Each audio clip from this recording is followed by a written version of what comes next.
یہ کہاں کا ٹوپی ڈرامہ ہے؟ جب عوام کی پریشر ہوئی، جو لوگوں نے کہا وہاں فضل الرحمان کی پریشر ہوئی، اس کا مطلب یہ ہوا کہ کسی نے اب ایک شادی پہ کسی غریب کے پاس پیسے تھے، اس نے کہیں جگہ جا کے منگنی کی، شادی بھی ہوئی، اس کے بعد جب پریشر ہوا کہتا ہم اس شادی کو نہیں مانتے ہیں۔ وہ بیچارے نے کہا شادی تو ہوگی، ابھی واپس نہیں ہوگا۔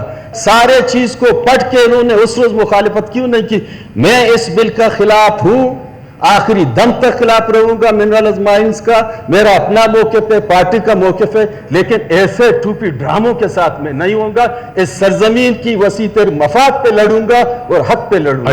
آپ پورے بلوچستان میں ایسے لوگوں کو فنڈ دیے گئے جو اسمبلی کے ممبر بھی نہیں ہیں، ایسے لوگوں کو نوازے گئے ہیں جو انہوں نے الیکشن میں حصہ بھی نہیں لیا ہے، ان کو بھی فنڈ دیے جا رہے ہیں۔ میں نے جلسے بھی کیے، پمپلیٹ تقسیم کیے، جلوس بھی کیے، میں کورٹ میں بھی گیا۔